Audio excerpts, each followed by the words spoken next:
जय हिंद दोस्तों। आज हम इस वीडियो में आपको समाज सुधारकों के बारे में बताएंगे। दोस्तों, बात है 1857 की क्रांति के बाद 1858 की। इस वीडियो में हम बात करेंगे जितने भी हमारे भारत में समाज सुधारक हुए, उसमें 3 सबसे ज़्यादा फेमस थे दोस्तों। कौन कौन से दोस्तों? राजा राम मोहन राय, दयानंद सरस्वती और स्वामी विवेकानंद। इसके बारे में हम पूरा समझेंगे। पहले हम समझते हैं दोस्तों इंडियन फिलॉसफी के बारे में। हम सभी जानते हैं जो इंडियन फिलॉसफी है, हमारे भारतीय दर्शन है, उसमें 6 दर्शन आते हैं। और जो 6 दर्शनों का जो वेदांत आता है उसके अंदर साथ ही साथ दोस्तों उपनिषद आते हैं, हमारे ग्रंथ आते हैं। तो जब भक्ति मूवमेंट हुआ था ये तब की बात है। लेकिन दोस्तों आज हम इस वीडियो में आपको समाज सुधारकों के बारे में, उन सभी के बारे में जिन्होंने इसके ऊपर जो जितने भी जातिवाद, बाल बाल विवाह, जितनी भी प्रथाएं थी उनको दूर किया। तो तकरीबन बात है दोस्तों लगभग 1858 की क्रांति हो चुकी थी। तो उस समय दोस्तों महिला की स्थिति बहुत बेहतर थी नहीं। और साथ ही साथ दोस्तों जितना वेदों में कहा गया है कि वेद में दोस्तों आप सभी को पता है कि वहाँ पे पहले महिलाओं को कुछ अधिकार थे, लेकिन जैसे 3 वेदों की रचना हुई उसके बाद लोगों की स्थिति बेकार होने लगी। दोस्तों इस हम इतिहास के माध्यम से इसको समझेंगे। उस समय साथ ही साथ जब 1500 BC के आसपास वेद लिख चुके थे। हम जा रहे हैं दोस्तों पहले इतिहास में। हम जा रहे हैं सीधे हड़प्पा सभ्यता के अंत के बाद, जब वैदिक सभ्यता का पुनरुत्थान हुआ, यानी कि दोबारा से पनपी। और हम जैसे ही फिर उसके अंदर इंडियन फिलोसफी आई तो उसके बारे में समझेंगे दोस्तों। तो भारतीय समाज सुधार तो किस तरीके से उनका योगदान रहा समाज को सुधारने के लिए, धार्मिक सुधार के लिए। तो हमारे भारत में हमेशा धार्मिक तौर पर भी लोगों को सताया जाता रहा है। किन किन के द्वारा दोस्तों? ब्राह्मणों के द्वारा, पुरोहितों के द्वारा, पंडितों के द्वारा। ईश्वर चंद्र विद्यासागर हो, चाहे जो स्वामी विवेकानंद हो, इन सभी ने हमेशा प्रोटेस्ट किया कि इनको दूर किया जाए। धार्मिक धार्मिक जो ग्रंथ है उसके अंदर थोड़े सुधार किए जाए। और जो कुरीतियाँ हैं जिनकी वजह से हमारा भारत में जातिवाद, बाल विवाह और विधवा विवाह को ना करना, उनको उनको सती प्रथा हम सभी जानते हैं दोस्तों। उस समय जब पति मर जाता था उसकी जो पत्नी होती थी वो उसकी चिता के ऊपर बैठ के जल जाती थी। उस तरह की प्रथाओं को दूर करना, इस तरह का प्रोटेस्ट उन्होंने जारी किया। और स्वामी विवेकानंद ने भी कहा था कि जब तक इस भारत में गरीबी रहेगी दोस्तों, भारत विकसित कभी हो ही नहीं सकता। और इस वर्ष जो राजा राम मोहन राय के इंस्पायर थे 1866 के आसपास, केशव चंद्र, उन्होंने भी कहा दोस्तों कि जो हमारा भारतीय दर्शन है और साथ ही साथ जो हमारे जो जितने भी समाज सुधार हैं, हम ठीक तरीके से हम समझ पाएंगे हमारा भारत आज़ाद है कि जब हम मानसिक रूप से, बौद्धिक रूप से विकसित होंगे। और जितना हो सके दोस्तों शिक्षा का प्रसार होगा। यही सामाजिक सुधार का सबसे महत्वपूर्ण बात थी। और जब धीरे धीरे चलता गया तो इसके अंदर दोस्तों 2 लोगों की बात करेंगे। एक मुस्लिम जो समाज सुधारक थे उनकी, जो इकबाल को हम जानते होंगे। इकबाल जो कि मोहम्मद इकबाल हो गए, सैयद हो गई, जो अलीगढ़ आंदोलन के बारे में इस वीडियो में हम पूरा समझेंगे दोस्तों। उसको पूरा देखना है आपको, किसी भी एग्ज़ाम के लिए ज़रूरी होगा, चाहे यूपीएससी हो, चाहे बीपीएससी हो, या फिर एसएससी सिविल सर्विस का कोई भी एग्ज़ाम हो। हर चीज़ के लिए ज़रूरी है। हिस्ट्री के लिए बेहतर है कि GS1 के लिए सबसे महत्वपूर्ण है। तो इस वीडियो में हम यही समझेंगे। जैसे समाज सुधार धीरे धीरे 1858 के बाद हम देखते हैं कि जब 1863 में स्वामी विवेकानंद का जन्म हुआ, तो तब लगभग जब 1863 के आसपास जब उनका जन्म हुआ तो 1893 में वो भाषण देने गए थे उस वक्त। तो उन्होंने कहा था ना दोस्तों कि हमारा जो धर्म है उसकी कुरीतियाँ, जो भी हमने वैदिक ग्रंथों के बारे में उन्होंने बताया कि किस तरीके से हमारे वेद धर्म महान है और किस तरीके से हमारा जो धर्म, जो संस्कृति है हमारी कितनी महान है। इन्होंने ये भी किया, साथ ही साथ दोस्तों इसके अंदर सुधार भी किए। जिससे मैंने पहले बताया, बाल विवाह, पुनर्विवाह को अनुमति देना, केशव चंद्र हो गए। साथ ही साथ दोस्तों 1866 के आसपास, इतना हमने बात की। तो ये बात चलिए दोस्तों 1857 के बाद की। हमेशा ध्यान रखना समाज सुधारक का, जैसे ही समाज सुधारक 1858 के बाद आते हैं। वैसे तो दोस्तों फिलोसफी हमारी जन्म ले चुकी थी पहले से ही, कि जैसे जहाँ आग है वहाँ धुआं है, ये फिलोसफी है। इस तरीके के दर्शन शास्त्र जो हमारे 6 हैं, जैसे वेदांत हो गए, उपनिषद हो गए, कुल 18 पुराण है ना दोस्तों। जैसे ब्रह्म पुराण, विभक्त पुराण, इस तरीके से। और वेद हो गए, उपनिषद हो गए जो 108 हैं, ये सभी। लेकिन दोस्तों आपको यदि पुराने पढ़नी हो ना तो इसका आपको कृतियों को अलग करके इसको पढ़ना होगा। जैसे हिस्ट्री की तरफ से आपको पढ़ना, जैसे आपको हिस्ट्री पढ़नी है दोस्तों, आपको एक पुराण मिल जाएगी दोस्तों, स्कंद पुराण जो सबसे बड़ी पुराण है उसको कहा जाता है। तो उसके अंदर पूरा चोल साम्राज्य के बारे में बताया गया है।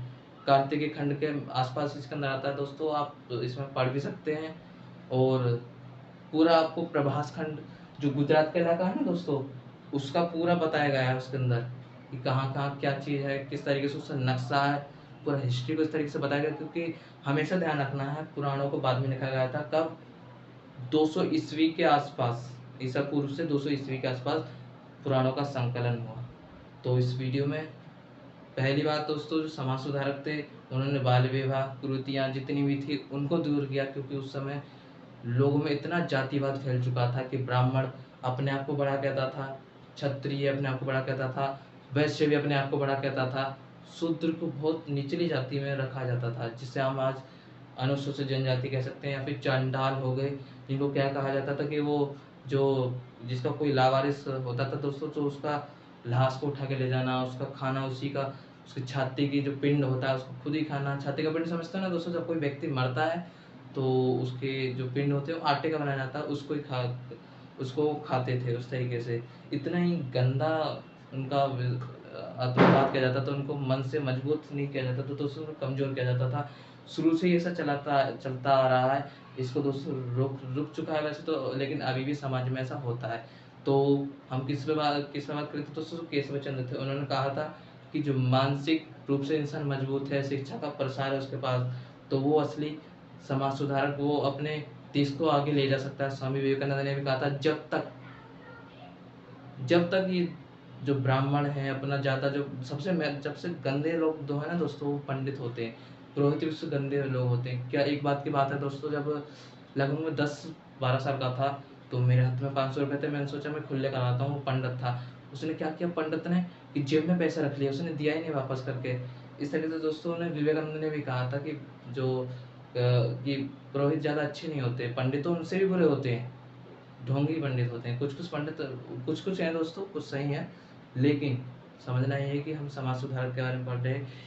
धार्मिक सुधार और समाज सुधारक कितने हुए, दयानंद सरस्वती हो गए, राजा राममोहन राय हो गए और इकबाल हो गई, इन सब के बारे में समझेंगे दोस्तों।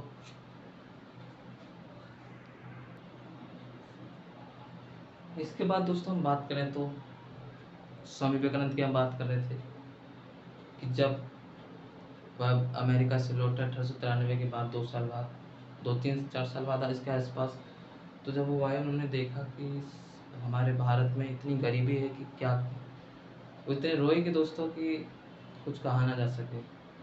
तो उस समय जितनी भी जातिवाद था, विधवा पुनर्विवाह था, सती प्रथा थी, उसको दूर करने के लिए उन्होंने ये भी कहा कि जब तक हमारा भारत जो इन जाति प्रथाओं से दूर नहीं हो जाता, जब तक भारत महान बन ही नहीं सकता। और उन्होंने ये भी कहा कि हम भगवान को कहाँ खोजते हैं, भगवान है कहाँ? भगवान तो उस व्यक्ति में है जो निर्धन है, जो भुखमरी में परेशान है।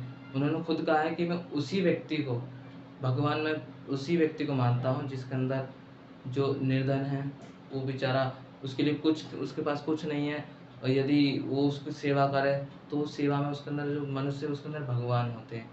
इस तरह से उन्होंने दोस्तों सीधे सीधे इन्होंने कह दिया कि मनुष्य के अंदर ही भगवान है। हम कहाँ भगवान को देखें, किधर देखें? इसलिए सीधी साफ सी बात है कि मनुष्य के अंदर ही खुद भगवान का वास है।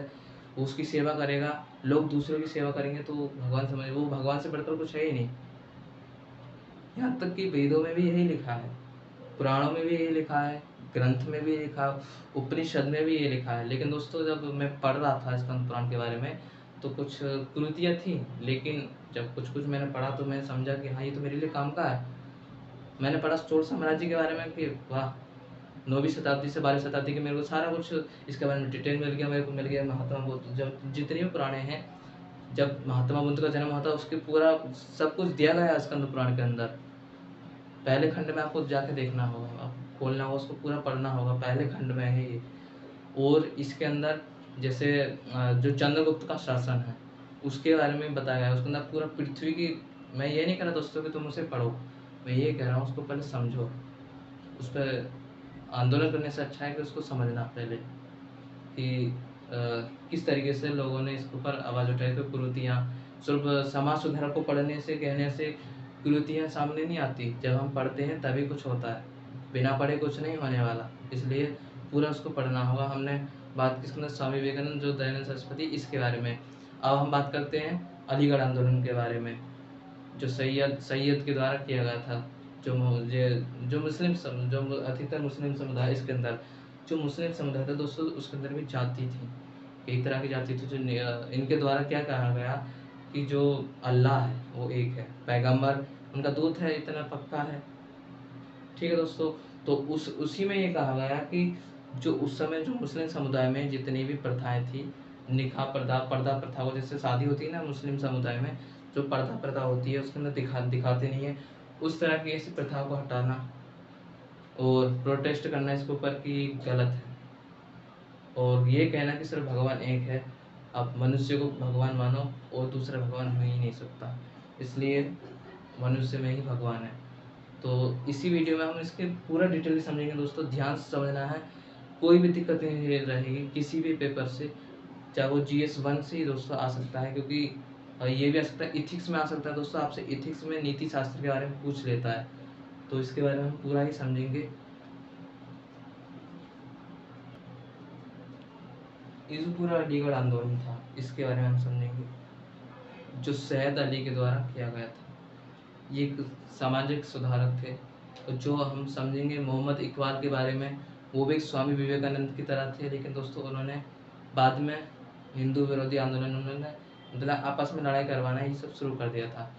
ये दोस्तों मैं जो भी कह रहा हूँ आपको बुक में मिल जाएगा, एक बुक है तो बिपिन चंद्रा की, उसके अंदर आपको पूरा मिल जाएगा। तो ये लगभग बात है 1863 के 1863 की, जब ये आंदोलन हुआ, लगभग मॉडर्न लिटरेरी सोसाइटी के आसपास। तो वहाँ पे इनकी स्थापना हुई थी, जो सैयद अली जो अलीगढ़ आंदोलन के प्रमुख नायक थे। और साथ ही साथ इस समय इन्होंने जो भी प्रथाएं थी उसको हटाना शुरू किया। जो प्रथाएं थी मुस्लिम समुदाय में, किस तरह की प्रथाएं थी मैंने पहले बताया कि जो शादियाँ होती थी, पर्दा लगाया जाता था, और जैसे संपत्ति होती थी, जो लगभग दोस्तों इस समय ना जो स्त्रियां थी उनकी दशा भी बहुत खराब थी। दशा खराब होने के कारण सिर्फ उनको क्या समझा जाता था कि ये सिर्फ भोग विलास के लिए है और किसी के लिए है नहीं, किसी के लिए है नहीं तो फिर ये किस काम की, इस तरीके से उनको समझा जाता था। तो महत्वपूर्ण था कि उनको अधिकार देना होगा। तो कई लोगों ने इसके ऊपर कदम उठाए, चाहे हम कई लोगों को देख सकते हैं, डॉक्टर भीम अम्बेडकर हो गए, बिपिन चंद्रा हो गए, विपिन चंद्र पाल, और साथ ही साथ दोस्तों सैयद अली हो गए, स्वामी विवेकानंद हो गए। इन स्वामी विवेकानंद तो पूरा जाति के खिलाफ इतना मोर्चा खोला, कुछ कहने का उनका कुछ कहा ही नहीं दोस्तों। यदि जिसको जिसको भारत को समझना है ना, उसको स्वामी विवेकानंद का बायोग्राफी तो पढ़नी होगी, पूरी पढ़नी होगी दोस्तों। इस वीडियो में हम यही समझेंगे कि जो मैंने पहले बताया मॉडर्न लिटरेरी सोसाइटी की स्थापना सैयद अली की वहाँ पे जब हुई थी, तो उन्होंने आंदोलन शुरू किया, उन्होंने छात्रों को शामिल किया।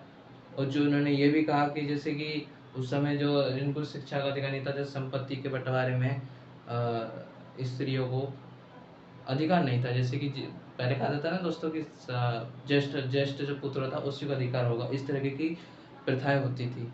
इतना हमने बात किया। फिर इसमें हम समझेंगे, जो चलते हैं दोस्तों फिर से इसके हिस्ट्री के बारे में, स्वामी विवेकानंद के बारे में। एक 1840 के आसपास की बात, 1840 में परमहंस मंडली,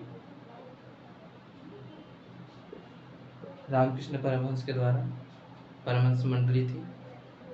तो वह भी एक संत थे, लेकिन वह एक ऐसे संत थे जो त्याग त्याग कर चुके थे घर का। कलकत्ता में रहते थे, जिन्हें आज कलकत्ता काली माता कहते हैं वहाँ पर। तो वहाँ पर उनकी सबसे महत्वपूर्ण शिष्य थे, कौन थे दोस्तों? स्वामी विवेकानंद। उनका पुराना नाम क्या था? नरेंद्र नाथ दत्त। तो उनके द्वारा जब उन्होंने कहा कि हर मनुष्य के अंदर ईश्वर का वास है, वही ईश्वर है, कहाँ देखें भगवान को। उन्होंने मूर्ति पूजा का सख्त खंडन किया। जितनी भी प्रथाएं हैं, जितने भी आडंबर हैं, उनको ख़त्म करना चाहा। इस तरीके से धीरे धीरे इनका प्रोटेस्ट चालू होता गया। फिर ये हम सभी जानते हैं। जब 1893 में स्वामी विवेकानंद अमेरिका गए थे, इन्होंने धर्म के बारे में पूरा समझाया। फिर उसके बाद जब ये अमेरिका आए, अमेरिका से वापस आए 2-3-4 साल बाद, तो उन्होंने ये पूरा बताया कि किस तरीके से हमारा भारत इतना गरीब है। यहाँ का हर युवा, यहाँ का हर बूढ़ा व्यक्ति, उसकी झुर्रियाँ हो चुकी हैं। क्या क्या करें दोस्तों, उनकी दशा ही इतनी खराब है कि मंदिर के पीछे कूड़ा। अधिकतर तो यहाँ पे ब्राह्मणों के 20 हाथ होते हैं, सिर्फ उन्हीं को अधिकार है हर चीज़ का। क्या जो क्षत्रिय से निचले वर्ग पे आते हैं, वैसे शूद्र, उनको कोई अधिकार नहीं है। इस तरीके से इनके लिए समाज सुधारकों ने मुद्दा उठाया कि हमें इनको अधिकार देना होगा, जितने भी निचले वर्ग से आते थे। और जब परमहंस मंडली के द्वारा पूरा इनको कश्मीर से कन्याकुमारी तक जब स्वामी विवेकानंद ने पूरा चक्कर काटा, तो उन्होंने पूरी जगह गरीबी देखी। उस गरीबी को सोचा कि कितना हमारा भारत गरीब है। कारण जातिवाद। जब तक हम दोस्तों एकता, यूनिटी में नहीं रहते ना, हमारा लोग फायदा उठा लेंगे। यदि जब तक हम भारत के सभी, चाहे हमारे हम जैसे हमने सब्जेक्ट को बांट दिया, लेकिन अपने आप को तो ना बांटें। जैसे कुछ किसी में होता है कि किसी ने आर्ट्स ले रखा है, किसी ने कॉमर्स ले रखा है, किसी ने साइंस ले रखा है, तो आपस में मतभेद हो जाते हैं कि ये बड़ा है, सब बड़े हैं दोस्तों। एक सब्जेक्ट है फिलॉसफी, उसी से सब प्रकट हुए हैं, उसी से साइंस बटी। लेकिन दोस्तों साइंस थोड़ा अलग है, उसको तुम फिलॉसफी से ले लेना, लेकिन फिलॉसफी थोड़ा अलग है और साइंस भी थोड़ा अलग है। उसके हम वीडियो में दोस्तों अगले वीडियो में बात करेंगे। फिर हम समाज सुधारकों के बारे में समझेंगे। कितने नाम हमने बता दी दोस्तों। केशव चंद्र के द्वारा कहा गया कि जो तभी हमारा भारत सबसे अच्छा होगा, महान होगा, तब हम शिक्षा का हम प्रसार करेंगे, जितना हो सके हम शिक्षा को फैलाएंगे। और परमहंस श्री जब 1840 में बनी रामकृष्ण परमहंस के द्वारा, तो उनके जो शिष्य, परम शिष्य थे स्वामी विवेकानंद, उन्होंने पूरा ज्ञान का पूरा भंडार सब अपने शिष्यों को दिया। फिर समाधि ले ली अपनी। उन्होंने रामकृष्ण मठ की भी स्थापना की थी, रामकृष्ण मिशन की स्थापना, जो आज अमेरिका में भी खुले हुए हैं, ब्रिटेन में ये खुले हुए हैं स्कूल इनके अलग अलग से। एक है थियोसॉफिकल सोसाइटी, जिसकी आप सभी जानते होंगे, जो एनी बेसेंट के बारे में। थियोसॉफिकल सोसाइटी का महत्व कहा था दोस्तों। तो थियोसॉफिकल सोसाइटी जितनी कि धार्मिक तौर पर जिनको धर्मों को दबाया जा रहा है, सभी धर्मों को समान अधिकार देना ही इसका उद्देश्य था। एनी बेसेंट के द्वारा भारत में लाया गया था और पूरे भारत में इसको फैलाया गया। किस तरीके से, ये हम पूरा इसमें समझेंगे। ये सिर्फ दोस्तों एक परिचय था कि किस तरीके से हमने इसके बारे में समझना है। तो दोस्तों इसी के बारे में शुरुआत करते हैं। दोबारा इस वीडियो को देख लेना, रिव्यू कर लेना। किससे क्या होगा दोस्तों कि आपको पूरा समाज के बारे में पता लगेगा। समाज कैसा है, समाज असली है क्या, हम समाज को देखते हैं क्या वो सही है, जो हम देख रहे हैं वो सही है या गलत है। तो आपको महसूस होगा जो हम देखते हैं वो गलत है और जो हम नहीं देखते वही सही है। तो दोस्तों इस वीडियो में इतना ही होगा और हम पूरा ये समझते हैं किस तरीके से चलता है ये आंदोलन, जो धार्मिक सुधार और स्त्रियों की जो दशा थी उनसे मुक्ति किस तरीके से मिली। 1 घंटे की वीडियो हो सकती है दोस्तों, लेकिन उसको पूरा समझना है किस तरीके से समाज बढ़ता है, बनता है, किस तरीके से एक समाज बनता है, फिर देश आगे चल के।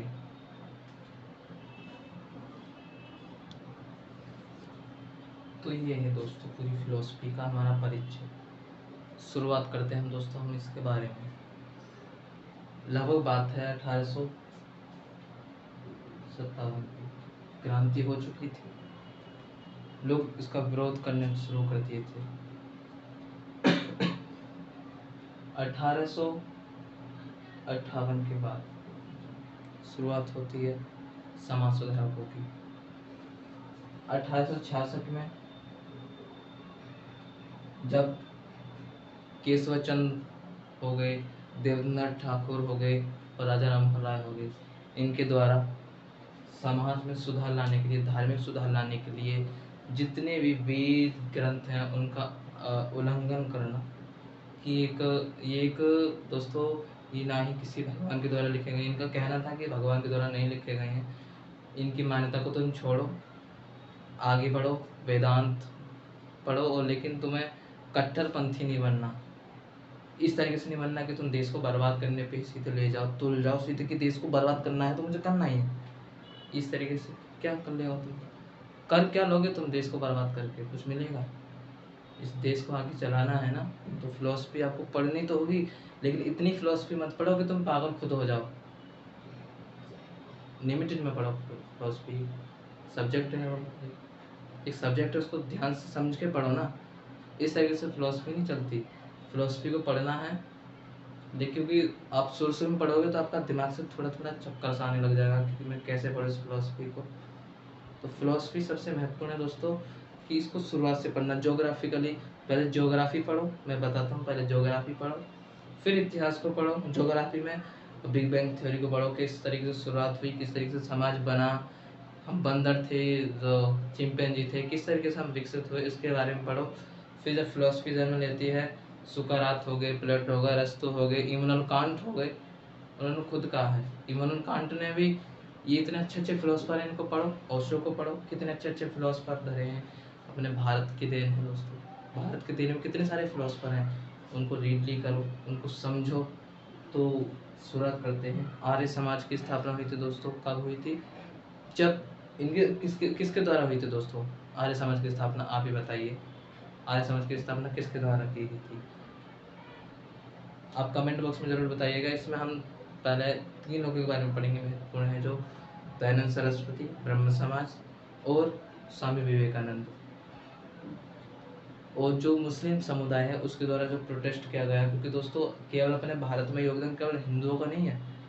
हमने तो बांट दिया कि हम हिंदू हैं, मुस्लिम हैं, हम इस तरह के हैं, हम पारसी हैं, सिख हैं, ईसाई हैं, इस तरीके से। लेकिन हम एक ही थे। हमारे ग्रंथ में भी खुद कहा लिखा जाता है कि वसुदेवा कुटुम्बकम, हम एक ही परिवार से, हम खुद बढ़ चुके हैं।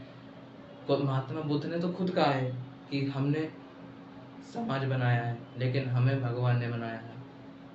हमने हमने खुद अपने समाज को रचाया है कि हमने ही लिख दिया कि हम ब्राह्मण हैं, हम क्षत्रिय, हम वैश्य, हम शूद्र हैं। इस तरीके के हमने बातें बांट दी अपने पूरे विश्व में। फैल चुका है।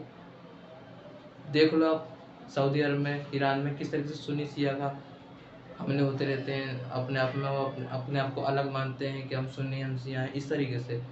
इस तरीके से दोस्तों ये भारत में होता रहा तो कब तक हमारा, भले ही हमारा विविधता का भारत है, लेकिन इसको एक होना जरूरी है ना। तो वही समझना है दोस्तों समाज सुधार के बारे में। जब केशव चंद्र के द्वारा कहा गया, ये मैंने पहले बता दिया। फिर उसके बाद स्वामी विवेकानंद ने भी कहा था कि उस वक्त समय कि मैं उसी ईश्वर को मानता हूँ जो मतलब भुखमरी को, यदि जैसे भुखमरी है उस समय तो उसको खाना खिलाए, या फिर कोई निर्धन है उसके अंदर मैं भगवान का वास मानता हूँ, इस तरीके से। और मैं हमेशा मूर्ति पूजा का खंडन करता हूँ, मैं अंधविश्वास को नहीं मानता। हर युवा को चलना चाहिए इन लोगों के, जो इम्प्रेस होना चाहिए इन लोगों से, इन्हीं से ही हमें इंस्पायर भी होना चाहिए, जिससे हमें आगे हम तो समाज को चला सके। वैसे भी ईश्वर है क्या? आत्माओं को आत्मा है, आत्मा एक आत्मा, उससे ऊपर भी जो मनुष्य दुखी है वही ईश्वर है, क्योंकि उसने दुख झेलना सीखा है, उसने आगे बढ़ना सीखा है। जब तक हमारे भारत में लोग शिक्षा से अग्रस्त रहेंगे, उनको शिक्षा नहीं मिलेगी, भूखमरी रहेगी, तब तक हमारा भारत आगे कैसे बढ़ेगा? किस तरीके से? ये सब बात दोस्तों स्वामी विवेकानंद ने खुद बोला है। जब वो अमेरिका से भारत की ओर आए थे, कितने रोए थे, इतना रोए थे दोस्तों, कितना कोई रोया भी नहीं होगा कि अपने देश को देखकर कितनी गरीबी है। उस तरीके से ही डॉक्टर भीमराव अम्बेडकर जी जब ब्रिटेन से भारत में आए थे, एलएलबी का कोर्स करके उन्होंने पूरा इकोनॉमिक्स कर दी, पूरी इकोनॉमी भी पढ़ दी थी। उनकी पॉलिटिकली पावर उनकी अच्छी थी और राजनीति में उनकी अच्छी पकड़ थी, तो तभी तो उन्होंने संविधान, उनको जनक कहा जाता है। पूरा स्ट्रक्चर उन्होंने, मसौदा ड्राफ्ट उन्हीं के द्वारा तैयार किया गया। इसमें जो भारत है ना दोस्तों, इसी से ही महान महान लोग पैदा होते हैं। यहीं से ये वही धरती है जहाँ से महान अच्छे अच्छे फिलोसफर निकलते हैं, अच्छे अच्छे वैज्ञानिक निकलते हैं, अच्छे अच्छे धार्मिक सुधारक निकलते हैं, इस तरीके से। तो ये हो गया। इसके बाद परमहंस मंडली के बारे में मैंने बता दिया, जो स्वामी विवेकानंद के गुरु रामकृष्ण परमहंस के द्वारा लाई गई थी। और लगभग स्वामी विवेकानंद ने, आपको पता होगा, रामकृष्ण मिशन की स्थापना की थी, ये भी मैंने बता दिया है। रामकृष्ण मिशन की। यदि दोस्तों आपको स्वामी विवेकानंद को शब्द समझने हैं तो आपको यहाँ से समझना होगा। मैं आपको बता देता हूँ, इस बुक में लिखा हुआ है खुद ही, इसमें उन्होंने खुद कहा है दोस्तों, ध्यान से देखिएगा। दिख रहा होगा दोस्तों, 1 मिनट, ये रहा दोस्तों। मैं एक ऐसे ईश्वर को ही मानता हूँ जो सभी आत्माओं का एक आत्मा है और जो सबसे ऊपर है। मैं ईश्वर को दुखी मानव में समझता हूँ। मेरा पीड़ित मानव ही मेरे ईश्वर की जाति का जो निर्धन मनुष्य है उसी के अंदर मैं अपने ईश्वर को मानता हूँ। और उन्होंने ये भी कहा कि जब तक लाखों लोग भूखे रहेंगे, अज्ञान से ग्रस्त रहेंगे, मैं हर उस व्यक्ति को देशद्रोही कहूँगा जिसके खर्च के लिए शिक्षा पाकर भी उन पर कोई ध्यान नहीं देता। अब देख सकते हैं दोस्तों, ये आपको उसमें बुक में भी मिल जाएगा। तो यहाँ तक हमने समझ लिया है। तो हमने थियोसॉफिकल सोसाइटी के बारे में समझा। एनी बेसेंट के द्वारा इसको लाया गया था भारत के अंदर, जिससे धार्मिक जो सुधार हैं। और हम समझें दोस्तों, जो पारसी कम्युनिटी है, पारसी, दादा भाई नौरोजी का आपने नाम सुना होगा, उनके द्वारा ये जो आंदोलन लाया गया था, एक मिनट दोस्तों, इनके द्वारा आंदोलन लाया गया। ठीक है दोस्तों। फिर साथ ही साथ इस समय जो पारसी कम्युनिटी सुंदर, जैसे उसके अंदर भी कुछ जातियाँ होती हैं, जो कि आपको पता होगा पारसी कम्युनिटी कहाँ से आई है, ईरान से। जब ईरान के साथ ईरान पे हमला हुआ तो जो शासकों का, तो यहाँ से कम्युनिटी भारत में बिलोंग कर गई थी। इस तरीके से आपको इस हिस्ट्री पढ़नी है तो दोस्तों आपको हिस्ट्री में पूरा मिल जाएगा पारसी कम्युनिटी के बारे में। और यदि आपको ये वीडियो चाहिए तो आप कमेंट बॉक्स में ज़रूर बताइएगा पारसी कम्युनिटी किस तरीके से भारत में आना शुरू किया। और जो इसके अंदर जो थियोसॉफिकल सोसाइटी, उसका जो जब लगभग 1886 के आसपास, लगभग इतना ही होगा दोस्तों, 1886 के आसपास, कर्नल सर HS अकलॉट ऐसे कुछ नाम था उनका, उनके द्वारा स्थापना की गई थी। कहाँ पर दोस्तों थियोसॉफिकल सोसाइटी? USA के शिकागो के उसी में, जहाँ पे विवेकानंद भी गए थे। उनसे कहा गया था कि तुम हमारे जो धर्म है, हमारा रिलीजन है, उसके बारे में कुछ कहो कि हमारा किस तरीके से रिलीजन है, लेकिन उन्होंने नहीं कहा। लेकिन दोस्तों इनका जो सबसे बढ़िया जो शब्द था, क्या बोला था दोस्तों उन्होंने, स्वामी विवेकानंद ने, sister and brothers of America. इनका कहना था कि सभी हमारे जो भारत हों चाहे विदेश के हों, सभी हमारे भाई बहन हैं।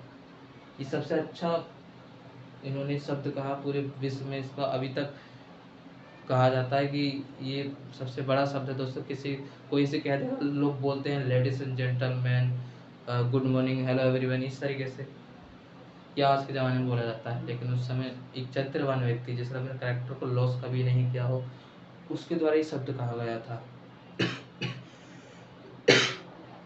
साथ साथ महाराष्ट्र के अंदर 1840 के अंदर आंदोलन हुआ। और जो पारसी कम्युनिटी में क्या होता है दोस्तों, मैं जो भी नाम बता रहा हूँ याद रखना है, क्योंकि नाम ही महत्वपूर्ण है। जो मैं शब्द बोल रहा हूँ सिर्फ लिखने के लिए, जो मैं खुद सुना रहा हूँ ये लिखना है, आपको लिखना है। लेकिन मैं कॉपी में नोट करने के लिए लिखाऊंगा, क्योंकि दोस्तों आपको ये पढ़ना है तो आपको ये इसको पूरा दिमाग में रखना होगा, क्योंकि दिमाग में रखना जरूरी है। 1840 में महाराष्ट्र में जो समाज सुधार थे उसके बारे में शुरुआत होती है। जो परमहंस जो परमहंस मंडली थी दोस्तों, सॉरी दोस्तों एक मिनट गलती हो गई थी, जो परमहंस मंडली स्वामी विवेकानंद की नहीं थी, ये महाराष्ट्र की थी, मैंने गलती से निकाल दिया, माफ़ी चाहता हूँ। तो जो परमहंस मंडली थी, इसके द्वारा जो भी कुरीतियाँ हैं उनको हटाया गया। कुरीतियाँ किस तरह की? स्त्रियों की दशा, किस तरह से उनको सताया जा रहा था, उस तरीके की दशा को दूर किया गया। और इसके अंदर लगभग जो वेस्ट के इलाके में गोपाल दास थे, उनके द्वारा इसके अंदर जो आंदोलन था वो किया जा रहा था कि किस तरीके से उनकी स्थिति को बेहतर किया जाए, किस तरीके से उनको सुधार किया जाए, इस तरीके से वो लाया गया। और लगभग इन्होंने भी जितने भी समाज सुधारक थे दोस्तों, इन्हीं के द्वारा इसको दूर किया गया था कि जो समाज सुधारक में जितनी भी प्रथाएं थी। किसके द्वारा? 1840 में दोस्तों किसकी स्थापना की गई थी? परमहंस मंडली की। यह मैंने बता दिया है, इसका याद रखना है। 1857 के बाद क्या आया था दोस्तों? धार्मिक सुधार होने लगे, समाज सुधारक प्रकट होने लगे। राजा राम मोहन राय, केशव चंद्र, ईश्वर चंद्र विद्यासागर, सेहमद अलीगढ़ आंदोलन के बारे में, मोहम्मद इकबाल हो गए, ये सभी समाज सुधारक थे। डॉक्टर भीमराव अम्बेडकर, महात्मा गांधी ने हरिजन संघ की स्थापना कब की थी दोस्तों? 1932 में। हरिचंद उन्होंने क्या कहा था कि जो दलित जाति है, जिनका हम इसे चमार जिन्हें हम कहते हैं, हम क्या कहें दोस्तों, हमसे भी हमने इनको दबा दिया शुरू से। चमार जाति जिनको हम बोलते हैं, दलित जाति को, जिसको ओबीसी में हम मानते हैं, ओबीसी में आता है। तो 1932 में महात्मा गांधी जी के द्वारा ये आंदोलन शुरुआत की इसकी, और इसके बाद ये कहा गया कि जो दलित है वो हरिजन अब इसका अर्थ ही क्या है मेरे हिसाब से? हरिजन का अर्थ होगा, हरि मतलब विष्णु होता है, जन मतलब जनता, हरि विष्णु की जनता, हरिजन। इस तरीके से उनका कहना था कि ये पूरा समाज है, सब भगवान ने बनाया है, लेकिन जो समाज की सोच है वो खुद इंसान ने खुद ने बनाई है, भगवान ने नहीं बनाई। महात्मा बुद्ध ने खुद कहा है कि भगवान ने कभी भी इंसान की समाज को नहीं बनाया, ना ही उन्होंने कहते हैं ना, उसके अंदर लिखा गया है जैसे कि उसके अंदर जातियों का बताया गया है कि ब्राह्मण मुख से हुआ है, क्षत्रिय भुजा से हुआ है, बॉडी से, कटोरे से क्या बॉडी इस तरीके से, और जांघों से कहा जाता है कि वैश्या, चरणों से शूद्र। इस तरह की जातियाँ थी, लेकिन हमें समझना होगा कि इसके अंदर एक चीज़ भी बताई गई है। ये तो पता नहीं किस मूर्ख आ गया था, कौन मूर्ख आ गया था दोस्तों उस समय की वैदिक काल को पूरा गंदा करके रख दिया, जातियों को बांट दिया। मनुस्मृति किस तरीके से पता नहीं किसने लिखी होगी, वैसे तो मनु का कहा जाता है, लेकिन दोस्तों एक किताब को लिखने में एक ही बंदे का हाथ नहीं होता, कई लोगों ने लिखा होगा। तो इस तरह की कुरीतियाँ, जैसे कोई गलत व्यक्ति होगा उसने लिख दिया होगा कि हाँ भाई इनको नीचे दबाया जाए खुद के स्वार्थ के लिए, उसने अपने आप को कह दिया कि हम भगवान की औलाद हैं, हम मुँह से बने हैं, हम शुद्ध रूप से हम शुद्ध हैं, तुम अशुद्ध हो, तुम चरणों से पैदा हुए हो। इस तरीके से ये पूरा बांट दिया पूरे समाज को। दोस्तों इसको पूरा समझते जाना है। क्या बताया दोस्तों मैंने? थियोसॉफिकल सोसाइटी 1886 में स्थापना हुई थी, ये हो गया। किसके द्वारा की गई थी? एच.एस. अलकॉट ऐसे कुछ नाम था दोस्तों उनका, शायद मेरे हिसाब से अलकॉट था, या फिर एक थी स्लावस्की, इनके द्वारा इसकी स्थापना की गई थी। इसको आपको मिल भी जाएगा, ढूंढ लेना, लेकिन मेरे हिसाब से यही अलकॉट होगा उनका, एच.एस. अलकॉट, और इनके द्वारा इसकी स्थापना की गई थी। और किसके द्वारा भारत में लाया गया था? एनी बेसेंट के द्वारा। एनी बेसेंट आपको पता है कि कांग्रेस जो अधिवेशन हुआ था उसकी भी अध्यक्ष बनी थी। आप कमेंट बॉक्स में इसका बताएं कि किस कांग्रेस अधिवेशन की ये अध्यक्ष बनी थी। इतना हो गया दोस्तों। अलीगढ़ आंदोलन का हमने बात कर ली, सैयद अली खान के द्वारा। मोहम्मद इकबाल ने भी धार्मिक सुधार थोड़ा शुरुआत की, लेकिन दोस्तों ये बाद में इन्होंने आंदोलन शुरू कर दिए, हिंदू विरोधी आंदोलन। तो यहाँ से समझ सकते हैं दोस्तों कि यहाँ से दो निष्कर्ष निकलते हैं कि जो हमारा भारत है, समाज सुधारक, जो समाज सुधारक थे ये तो हुए दोस्तों, लेकिन इनके दो नकारात्मक पक्ष भी थे कि हम देख सकते हैं जितने भी समाज सुधारक हुए उन्होंने अधिकतर वैदिक जो रूढ़िवादी विचारधारा थी, भले उनके अंदर कुरीतियाँ दूर की गई, लेकिन फिर भी उनका थोड़ा हेल्प की, उनको दूसरों को बढ़ावा भी मिला, ब्राह्मणों को, कि हाँ भाई हमारा सपोर्ट कर रहा है। तो ये इसका नकारात्मक पक्ष था। ये कोई ज़्यादा चल नहीं पाया, ज़्यादा देर तक ख़त्म हो गया, ज़्यादा समाज सुधार ज़्यादा चल नहीं पाया। इसका ब्राह्मणों ने इस पर ज़्यादा बोलने लग गए। जैसे एक आर्य समाज, जो दयानंद सरस्वती, ब्रह्म समाज, तो जो राजा राम मोहन राय, किसके ब्रह्म समाज में क्या बताया तो उसके डेट आप बताना। ब्रह्म समाज की स्थापना राजा राम मोहन राय के द्वारा की गई थी। ठीक है दोस्तों। फिर इसी के अंदर केशव चंद हो गए, देवेंद्र ठाकुर हो गए, 1843 के आसपास और 1866 के आसपास इनको फैलाया गया। इनका महत्वपूर्ण योगदान रहा कि इसको पूरे विश्व में, पूरे दक्षिण भारत और भारत पश्चिम इलाका, उत्तरी इलाका, पूरे में इसको फैलाया जाए। ब्रह्म समाज और आर्य समाज दयानंद सरस्वती जी के द्वारा स्थापना की गई थी। इसके अंदर साथ ही साथ दोस्तों मैंने एक महाराष्ट्र के बारे में बताया था। फिर हम देखते हैं भक्ति मूवमेंट के बारे में। हमने कब भक्ति मूवमेंट कब शुरू हुआ था दोस्तों? लगभग 11वीं सेंचुरी के आसपास शुरू हुआ था, 11वीं शताब्दी के आसपास। तो आपको उसमें मिल जाएगा 9वीं और 11वीं शताब्दी के आसपास। जैसे हो गए जो जिनका आप कहे थे ना दोस्तों, भक्ति मूवमेंट का चिन्ह स्वामी, ऐसे कुछ नाम है दोस्तों, आपको ध्यान, चैतन्य महाप्रभु, हाँ चैतन्य महाप्रभु हो गए, रामदास हो गए, कबीर हो गए। ये उस समय जब नानक गुरु से पहले जो कबीरदास थे, इनके द्वारा रूढ़िवादी विचारधारा का खंडन किया गया था। लेकिन दोस्तों आपको एक ध्यान रखना होगा, समाज सुधारक जब ये 1858 और आपको साथ ही साथ लगभग जो धार्मिक आंदोलन हुए थे, इनको तो आपको एक साथ पढ़ना ही है, क्योंकि आप इनको एक साथ पढ़ोगे ना तो आपके दिमाग के अंदर पूरा बैठ जाएगा कि इस तरीके से प्रथाएं थी, किस तरीके से चलता था समाज। तो अब दोस्तों इनको लिख सकते हैं, एक बार इसको समझ लो। इसी में ही साथ साथ धीरे धीरे आंदोलन बढ़ता गया। महाराष्ट्र सिख आंदोलन हो गया। सिख आंदोलन में क्या था, 1920 में आपको पता है अकाली दल की स्थापना हो चुकी थी। लोगों ने खालसा, खालिस्तान हो जो भी हो, उसका जो सिख विरोधी आंदोलन थे, जब लगभग 1984 में आपको पता है इंदिरा गांधी की मृत्यु हुई थी। ये अलग, ये आधुनिक इतिहास दोस्तों, इसको छोड़ दो, इसको पीछे चलते हैं। कब, 1920 में अकाली दल की स्थापना हुई। इनके द्वारा जो सिख जो धर्म गुरु थे उनका उन्होंने प्रोटेस्ट किया, उनके द्वारा आंदोलन किया गया। साथ ही साथ जैसे हो गए लगभग ऐसे कुछ नाम था दोस्तों कि मुझे याद नहीं आ रहा, लेकिन आपको मैं बता दूंगा जैसे याद करते रहेंगे। तो इसके अंदर सबसे महत्वपूर्ण पार्ट है कि इसके अंदर जो मैंने बताया अलीगढ़ आंदोलन, आपको याद रखना है कि जितने भी पेपर में आएगा यहीं से आएगा, इससे बाहर कुछ नहीं आने वाला।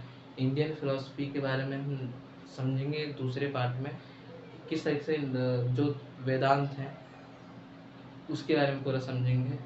और जो मैंने बताया धार्मिक आंदोलन और समाज सुधारक, ये दोनों जो हैं इसी के पूरक हैं दोस्तों। ये आपको समझना है तो इन दोनों के एक पूरक है, इसको समझ लेना है पूरी तरीके से, क्योंकि ये आसान है, इन दोनों को समझना आसान होगा। इस समय जो चैतन्य महाप्रभु थे, तो यहाँ पे समझते स्वामी विवेकानंद, एक दूसरे से तुलना करके आपको इनका प्रोटेस्ट आप जारी कर सकते हैं। जैसे जैसे भंडाकर हो गए, महादेव रनाडे हो गए, इनके द्वारा ये आंदोलन चलाया गया था। इतना हो गया तो क्या दोस्तों, भंडाकर आर आर जी भंडाकर, ऐसे, हाँ दोस्तों याद आ गया, भंडाकर, आर जी भंडाकर और महादेव रनाडे, इनके द्वारा भी आंदोलन किया गया था। इनके द्वारा भी कहा गया कि जो हमारे भारत में हिंदू ज़्यादा वर्चस्व, मुस्लिम वर्चस्व बढ़ता जा रहा है, मौलवी बन रहे हैं, पंडित बन रहे हैं, पुरोहित बन रहे हैं, इनको हटाया जाए। क्योंकि दोस्तों ये देश को बर्बाद करने पर तुल जाएंगे, लेकिन कुछ कुछ होते हैं ऐसे लोग बेकार।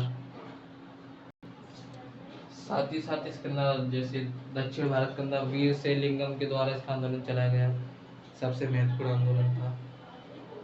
इसके द्वारा ब्रह्म जो आर्य समाज था उनको बढ़ावा मिलता गया, धीरे धीरे बढ़ते गए, लेकिन ज़्यादा चल नहीं पाया दोस्तों इस समाज सुधारक जो आंदोलन था।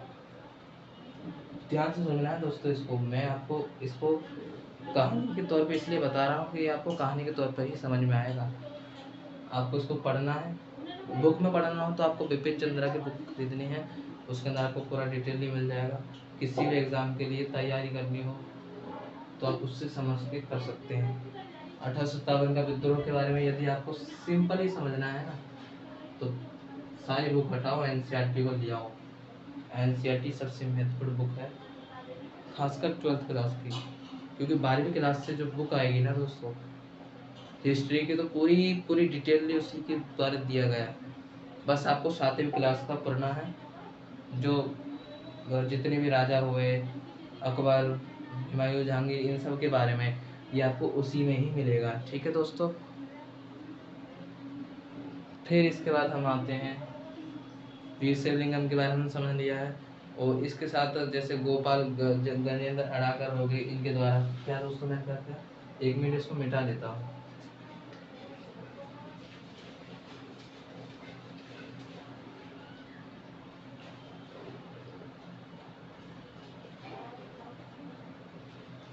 इसको इनके द्वारा भी आंदोलन चलाया गया था। इनके द्वारा जो समाज सुधार की जितने भी दोस्तों मैं नाम ले रहा हूँ ना, ये सब फिलोसफर भी हैं और एक समाज सुधारक भी हैं। इन्हीं के द्वारा समाज को सुधारा गया था। तो गोपाल के बारे में हमने समझा। RG भंडाकर हो गए, ये हो गए। कौन है दोस्तों ये, आप बता सकते हैं? महादेव रानाडे, ये हो गया दोस्तों। इसके बाद एक ये गोपाल गणेश हो गए। गोपाल गणेश, इनके द्वारा भी प्रोटेस्ट चालू किया गया। लेकिन दोस्तों इसके अंदर जो सबसे महत्वपूर्ण भूमिका थी तीन लोगों की थी। आपको ये अलीगढ़ आंदोलन को भी याद रखना है, अलीगढ़ आंदोलन। फिर दोस्तों इसके अंदर जो सबसे तीन महत्वपूर्ण है वो कौन कौन से हैं? राजा राम, इनके द्वारा किया गया। इनके किसकी स्थापना की गई? ब्रह्म समाज की। मैं बोल रहा हूँ दोस्तों, से लिखने ना, अगर बोर्ड पे ना लिखे तो ऐसे दिख जाएगा। दूसरा इसके अंदर आता है दयानंद सरस्वती।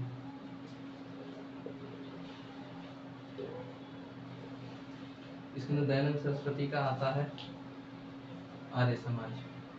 इन्होंने भी वेदों का उल्लंघन किया, हिंदुओं को वर्चस्व को रोका, बढ़ने से रोका। इसके अंदर और सबसे महत्वपूर्ण भूमिका जो निभाई वो थे स्वामी विवेकानंद। विवेकानंद के द्वारा किसकी स्थापना की गई? रामकृष्ण मिशन की।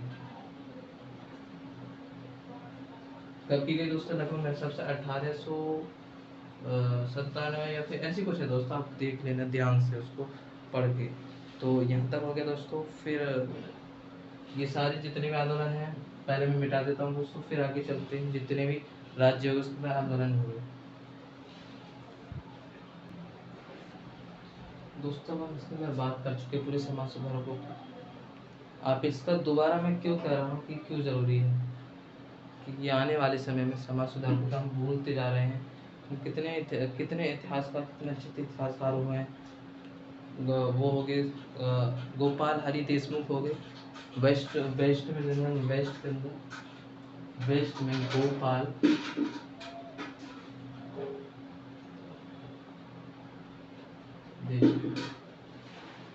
दोस्तों मेरी थोड़ी हिंदी मैं तेज से लिख रहा हूँ कि आपको सही तरीके से समझा सकूँ। मैं धीरे आराम से धीरे लिखता है, इस तरीके से समझ में नहीं आता इसलिए दोस्तों मैं इसको आराम से समझा रहा हूँ। तो बेस्ट लगाने की आप समझ सकते हैं गुजरात की तरफ गोपाल हरि देशमुख के द्वारा आंदोलन चलाया गया था। तो दोस्तों हमने यहाँ पे पूरा समाज सुधार के बारे में समझ चुके हैं, किस तरीके से लोगों ने समाज के अंदर जो भी कट्टर हिंदू पंथ हो गए, किस तरीके से समाज चलता है इसके बारे में हमने समझ लिया। किन किन लोगों ने समाज सुधारकों में सबसे महत्वपूर्ण योगदान दिया था, जो मोहम्मद इकबाल हो, चाहे मोहम्मद जो सैयद अली खान हो गए अलीगढ़ आंदोलन के। लेकिन इनका थोड़ा थोड़ा धीरे धीरे दोस्तों मार्ग भटकता गया, ये अपने मार्ग से भटकते गए। जो समाज सुधार का आंदोलन था वो चल नहीं पाया थे। कैसे चलता दोस्तों? क्योंकि यहाँ के जो लीडर थे वो थोड़े कमजोर थे। स्वामी विवेकानंद जैसा कोई लीडर होता तो शायद वो चला पाता कोई समाज सुधारक को, लेकिन धीरे धीरे चल नहीं पाया। कारण क्या था कि नेतृत्व उसका कमजोर था। यदि हम एकजुट हो जाएं, unity is very important in life for freedoms. यदि हमारा आज़ादी तभी है जब हम एकता में बल रखते हैं, तब हम मजबूत हैं। एक उसमें कहा जाता है कि if you are character you will be worse in the world. यदि आप चरित्रवान हैं तब दुनिया में पूजे जाएंगे। यदि आप चरित्र से गिरे हुए हो, चरित्र से गिरना सिर्फ चरित्र से गिरना नहीं होता, अपने देश की इज्जत को भी खोना होता है चरित्र से गिरना। तो इसलिए हमारी सबसे महत्वपूर्ण योगदान है कि देश को बचाया जा सके। और जितने भी हमारे वेद पुराण ग्रंथ हैं उन कुरीतियों को तुम हटाओ, वो एक अलग बात है, लेकिन उसको नज़रअंदाज करना भी बहुत बड़ी बात है। क्या कहा दोस्तों मैंने? किसी कुरीतियों को पढ़ना एक अलग बात है, उसको नज़रअंदाज करना ही हमें बहुत बड़ी बात है। यदि हम कुरीतियों को नज़रअंदाज करके चलेंगे ना, तो कोई भी एक सीधा पढ़ो सीधा आंदोलन कर दो, ये क्या है? भगवान के लिए सीधा आंदोलन करना किस चीज़ का आंदोलन? भाई कुरीतियों को नज़रअंदाज कर दो ना, उसको पढ़ने से उसको पढ़ो। मैं ये नहीं कहता कि तुम मत पढ़ो, समझो इतिहास किस तरीके से इतिहास गवाह है। हिस्ट्री रिपीटेड इटसेल्फ, इतिहास अपने आप को दोहराता है, तो उसको दोहराने की बात लाने ही मत दो, चुप रहो ना। कुरीतियों को जब जो दबाव पैदा कर रहा है दूसरा व्यक्ति, तो उसको ऊपर विरोध आंदोलन मूवमेंट कर दो, सीधी सी बात है।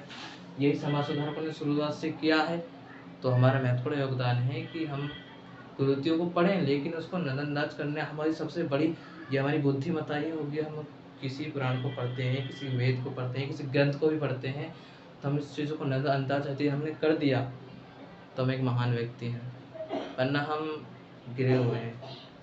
यहाँ तक डॉक्टर भीम अम्बेडकर ने खुद पढ़ा है। मनुस्मृति को भले इन्होंने जला दिया था, वो तो एक जलाने की अलग बात थी, क्योंकि उसके अंदर महिलाओं को गलत तरीके से दर्शाया गया था, उनको दबाया गया था, उनको शिक्षा का अधिकार था ही नहीं, इसलिए उन्होंने ये आंदोलन किया। उस महासत्याग्रह उसको नाम से जाना जाता है, हम सभी जानते हैं महासत्याग्रह के बारे में। मनुस्मृति की चितावन आदि उसको जला दिया डॉक्टर भीम अम्बेडकर ने। क्यों? कि भाई उस समय भी कास्ट सिस्टम था, इस कास्ट सिस्टम को हमें ख़त्म करना होगा, और आज का युवा ही ख़त्म कर सकता है। किस तरीके से? गुलछट उड़ाने से ख़त्म नहीं होने वाला। देश को आगे ले जाना है तो आपको पढ़ना पड़ेगा। इधर उधर भटकते आज का युवा भटक रहा है, आज का यंग भटक चुका है दूसरे मार्ग पे। उसको जाना चाहिए किस लक्ष्य को, भटक चुका है दूसरे मार्ग पे। इसलिए सबका महत्वपूर्ण योगदान होना चाहिए दोस्तों। युवा एक पीढ़ी, वह पीढ़ी है जो देश को चला सकती है। बूढ़े नहीं चला सकते देश को। कब तक चलाएगा एक बूढ़ा देश को? उस बूढ़े का भी समय आएगा। इसलिए हर युवा की ज़रूरत है देश के लिए, तो देश को आगे बढ़ा सके। किस तरह से देश चलेगा वो सोच सकता है। उसकी जो बुद्धि है उस समय वो बालक बुद्धि नहीं होती, उसको इनोसेंस नहीं होता उसके अंदर पावर होती है किस तरह से देश को चलाना है। हमारी शुरुआत से कास्ट सिस्टम कब से सही आ रहे हैं। कितनी डॉक्टर भीम अम्बेडकर को तो पानी तक नहीं पिए जाना चाहिए था, उनको पीने मतलब उनको पिया जाने नहीं चाहिए। मैं थोड़ी सॉरी दोस्तों, उनको पिए जाने ने भी दिया, क्योंकि उनको ना ही मटके के पास जाने दिया जाता था, ना इनको पानी पिए दिए जाने देता था। किस कारण? क्योंकि कर्मचारी होता था उनको पिलाता था। उनको नाम भी अम्बेडकर नाम था उनका, और एक उनके गुरु थे अम्बेडकर, उनके नाम से उनका अम्बेडकर नाम पड़ा, ये हम सभी जानते हैं पूरा। तो दोस्तों ये इतना था समाज सुधार के बारे में, किस तरीके से जाति प्रथा, बाल विवाह, विधवा पुनर्विवाह, निकाह, पर्दा विवाह, स्त्रियों को संपत्ति का अधिकार दिलाना, संविधान के अंदर जो 14 और 15 शायद ये जो अनुच्छेद है, समानता का अधिकार, भेदभाव को दूर करना, और अब सभी में समानता देखना। इक्वलिटी जरूरी है दोस्तों। हमारा धर्मनिरपेक्ष है, हम धर्मनिरपेक्ष हैं, और साथ ही हम पंथनिरपेक्ष, हम किसी के समर्थक है नहीं। क्योंकि दोस्तों आज पूरे समाज में टॉलरेंट की जरूरत है, सहिष्णुता हमारे लिए जरूरी है। हम एक धर्म को ज़्यादा बड़ा नहीं कह सकते। हिंदू धर्म हमारा वे ऑफ लाइफ है, हमारे जीने का रास्ता है हिंदू धर्म। हिंदू धर्म कोई धर्म है नहीं, वे ऑफ लाइफ है। क्या कहा दोस्तों मैंने? वे ऑफ लाइफ, यानी कि जीने का रास्ता, कि किस तरीके से हमें जीना है, वो एक हिंदू धर्म सिखाता है। लेकिन हमें टॉलरेंट बनना है, सभी व्यक्ति को टॉलरेंट बनना है। टॉलरेंट जरूरी है। यदि हम टॉलरेंट हैं तो हम देश को समझते हैं, हम देश से प्यार करते हैं। हम कट्टरपंथी है तो हम देश से प्यार नहीं करते, हम देश को तबाह करना चाहते हैं। ये हमारा उद्देश्य है, यही है हर युवा का। तो दोस्तों हमारा समाज सुधार के बारे में हमने पूरा समझा। आगे हम बात करेंगे दोस्तों और चैप्टरों के बारे में। तब तक के लिए जय हिंद, जय भारत, जय हिंद।